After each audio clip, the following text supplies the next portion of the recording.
कन्हैया से कहने लगी और जाकर कहने लगा, शीश पगा न झगा तन में प्रभु, जान को आई बचो के ही गामा। धोती फटी सी लत्ती दुपटी, और उपानों की नहीं साम। द्वार खड़ो तुझ दुर्बल एक रहो, चकिसो वसुधा अभिराम। पूछत दीन दयाल को नाम, पूछत दीन दयाल को नाम।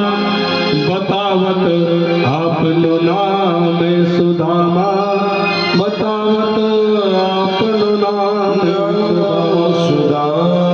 आज जैसे ही उस द्वारपाल के मुख से सुना कि सुदामा आया है, आज मेरी गोद में नंगे पैर ही दौड़ रही है।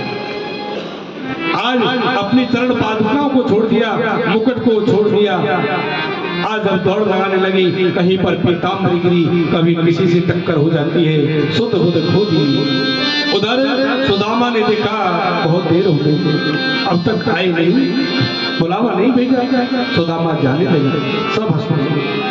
उधर से मेरे गोविंद दौड़े दौड़े आ रहे हैं। आज दौड़े दौड़े द्वार पे आए। द्वारपालों को पूछा, भैया सुदामा कहाँ है, कहाँ है सुदामा? द्वारपालों ने कहा, प्रभु अभी किसी तरफ गई है। आज पीछे पीछे जाते हैं और जैसे ही पीछे से आवाज लगाई, सुदामा, अरे अरे ओ सुदामा। आज सुदामा ने देखा किसी ने बोला, किसी ने आवाज लगाई है, सो पीछे मुड़ के देखा तो आज गोविंद, आज गोविंद नंगे पैर खड़े हैं। आज गोविंद ने दौड़ करके सुदामा को अपने अंक में भर लिया, गले लगा लिया।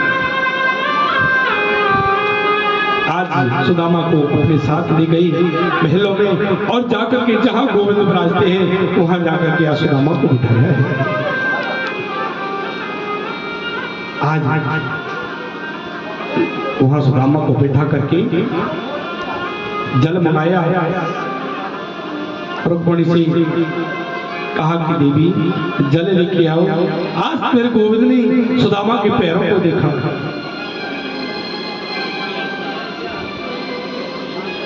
आज जब पैरों को देखा सुदामा ने, सुदामा के वो पिपाइयां फटी हुई,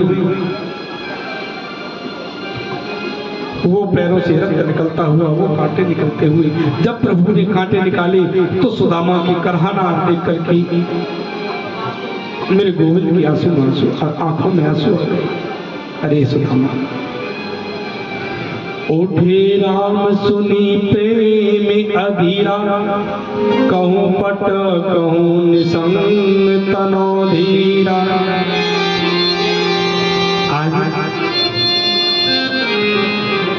ऐसी बिहाल वायन सो, पग कंटक जाल पुन जाय। हाय महादुख पाय सखा तुम, आए इते नकते दिन खोई। अरे सुदामा, आज गोविंद ने जैसे पैरों की उस दवाई को फटा देखा और पैरों में वो रक्त निकलते हुए देखा। अरे सुदामा, इतने दिन तुमने आने में लगाए, अब तक कहाँ थे? देख सुदामा की दीन दशा, करुणा करके करुणा निधि रोई। पान परात को हाथ छुओ नहीं, नैनन के जल सो पग धोई। नैनन के पग से जल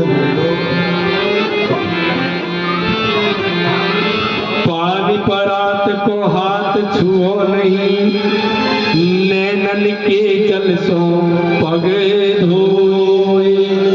आज गोविंद ने जल के पात्र को हाथ नहीं लगाया। आज इतनी रुक्मिणी जी जल लेके आती है, इतने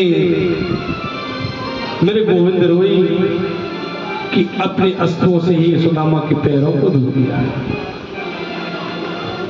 आज कहते हैं, अरे सुदामा, इतने समय इतने वर्ष लगा दिए आने में भैया, तुमने इतना दुख पाए हो। चलो कोई बात नहीं, आज तो गई ना, आज वो गुलाब जल से स्नान करायो, इत्र लगायो, अच्छे अच्छे वस्त्र पहनाए सुदामा को और अपने सिंहासन पर बैठाए। आज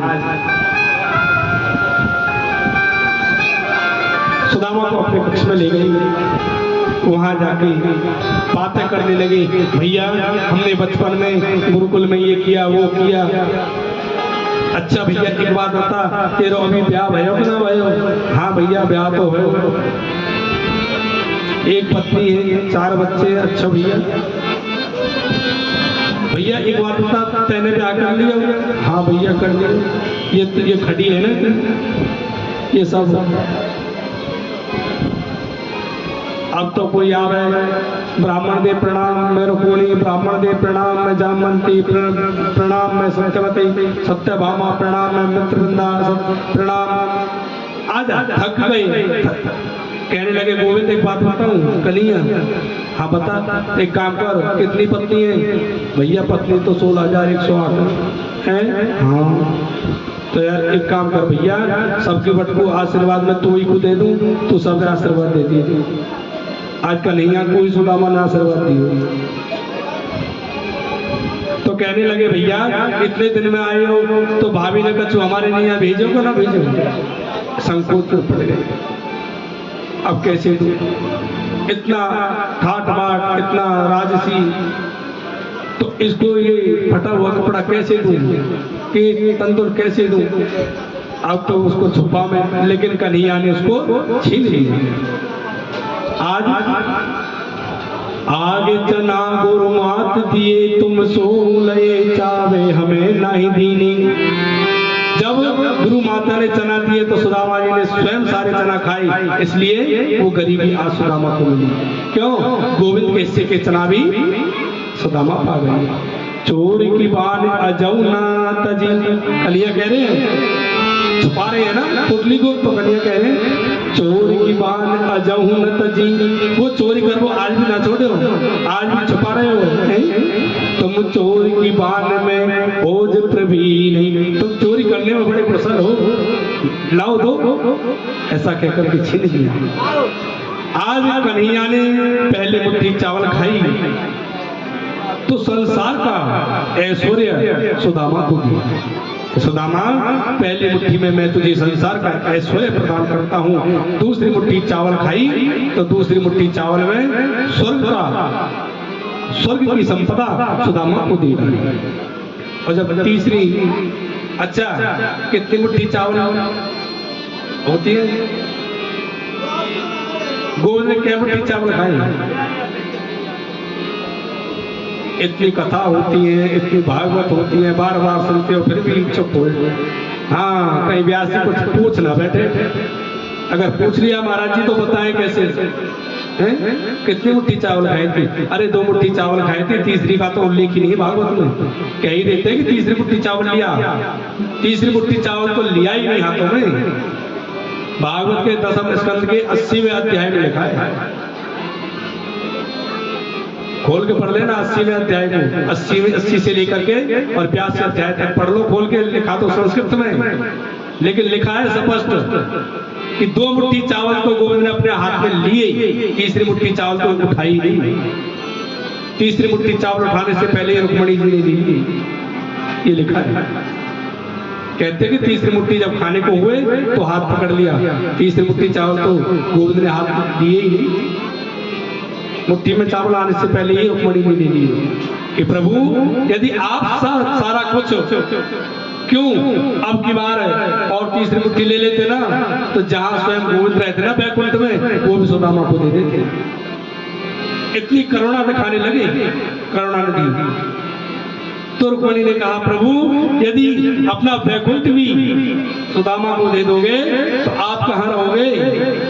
तो गोविंद कहते हैं देवी देखो, जब मैं आज राजा हूं त्रिलोकीनाथ हूं और सुदामा गरीब है, और जब मैं अपना सब कुछ सुदामा को दे दूंगा तो सुदामा त्रिलोकीनाथ होगा, और जहां सुदामा है वहां मैं रहूंगा, मित्रता बराबर हो जाएगी। तो गोविंद ने क्या दर्शाया कि मित्रता कभी धन देख करके नहीं होती, मित्रता मन देख के होती है, भाव देख के होती है। ये नहीं कि ये पैसे वाला है, ये मेरा मित्र है ना, इसका भाव कैसा है, इसका व्यवहार कैसा है, भले वो दरिद्र हो गरीब हो तो मित्र बनाने लायक है। रुक्मणी क्या कहती है, हाथ गयो प्रभु को कमला, कहे नाथ कहा तुमने चिते धारी। तो चावल लेकर के कहती है, प्रभु आपने अपने मन में क्या धार लिया ऐसा जो अपना सर्वस्व सुदामा को देने के लिए तैयार हो गया है, क्या मन में विचार कर लिया। तंदुल खाई मुट्ठी दोईनी, क्या कह रहे हैं कि 2 मुट्ठी चावल तो आपने खा लिए और 2 मुट्ठी चावल में पृथ्वी का ऐश्वर्य और स्वर्ग की संपदा सुदामा को दे डाली।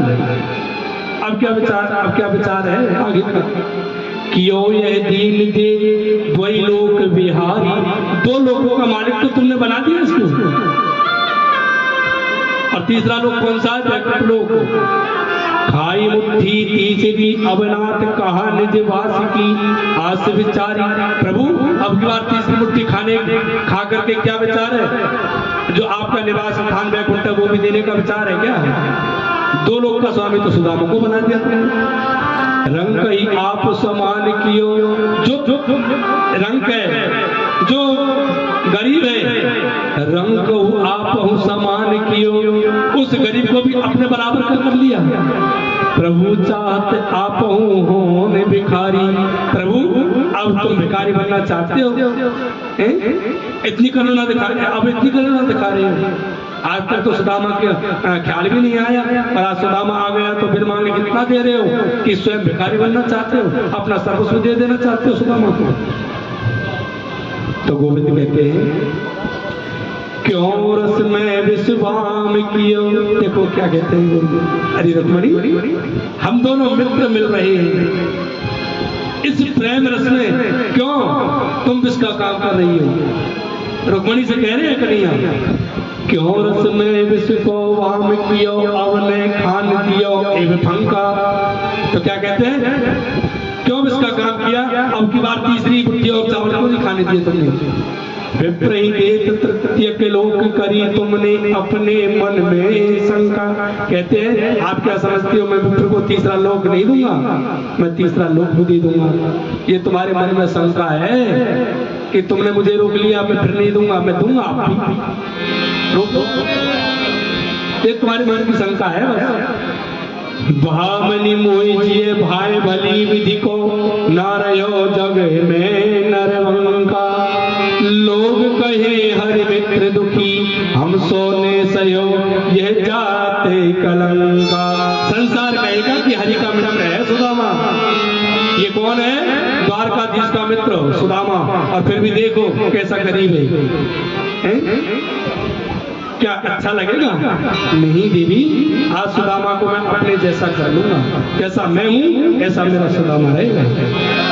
आज अपने जैसा बना लिया। तो देवी रुक्मिणी कहती है, प्रभु आपने इतना सब कुछ दिया, हमारा भी कुछ फर्ज बनता है। ठीक है देवी, अब जो आपका मन करे वो दे दो। आज गोविंद ने विश्वकर्मा को आदेश दिया कि जाओ सुदामा के घर को ऐसा बनाना जैसे मेरा द्वारका महल है। विश्वकर्मा गई, लेकिन सुशीला ने मना कर दिया, नहीं विश्वकर्मा जी, हम अपना महल नहीं बनवा सकते। क्यों?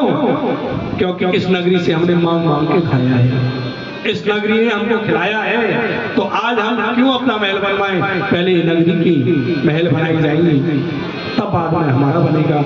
आज नगरी के महल बने, बाद में सुदामा का महल बना।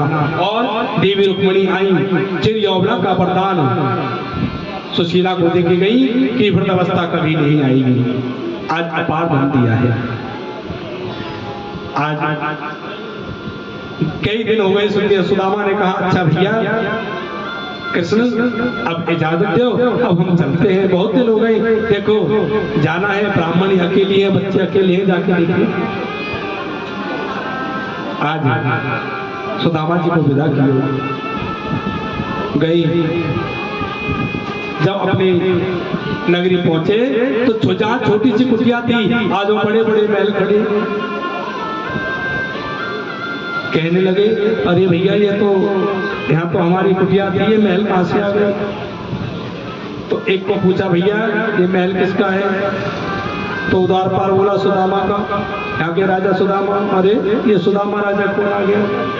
कहने लगे होगा कोई भैया सुदामा आ गया होगा, हमारी छोटी सी झोंपड़ी थी उसको हटा के अपना महल बना लिया होगा।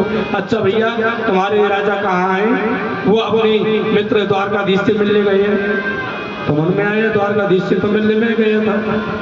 अच्छा भैया आपकी रानी तो होगी? हाँ है, बुलाकर तो लाओ। आज सुशीला को बुलाए के लेके आया द्वारपाल, लेकिन सुशीला को देख के पहचान नहीं पाता, रूप बदल गया। कहा सुशीला ने प्रभु गए सुदामा रोई। सुशीला कहती है जब आई तो चरण छूने लगी तो सुदामा जी कहने लगे अरे अरे दूर हो जाओ देवी, कौन हो, मुझे मत छू।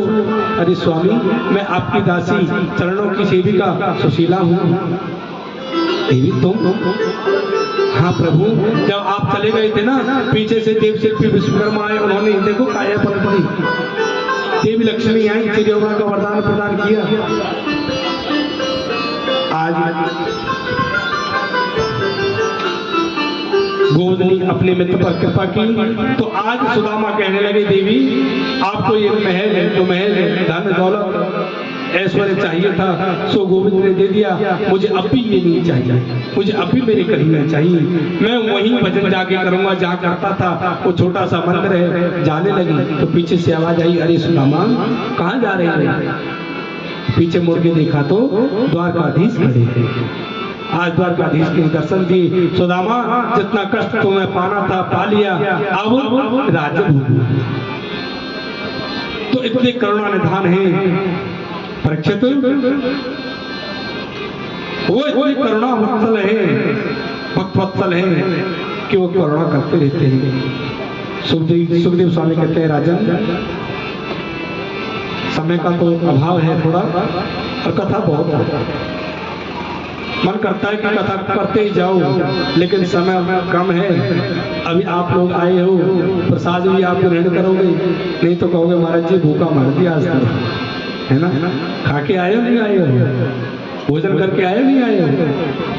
कुछ करके आए, कुछ नहीं करके आए, कुछ कह के आए वही पाएंगे। आज तो भंडारा, तो भंडारा भी बन रहा है, बस थोड़ी देर की बात हो रही है, फिर कथा विराम आरती और भोजन प्रसाद होगा।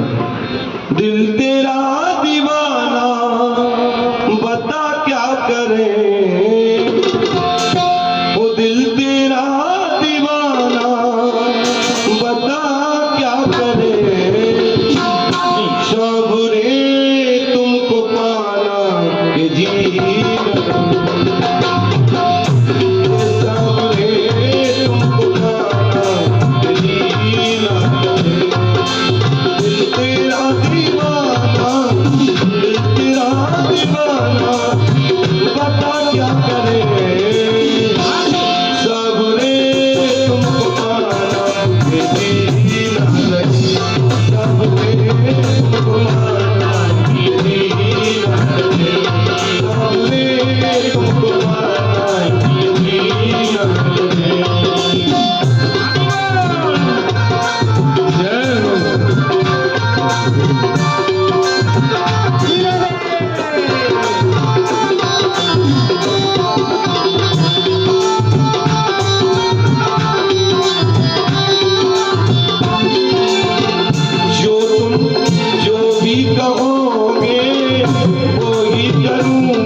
भैया कोई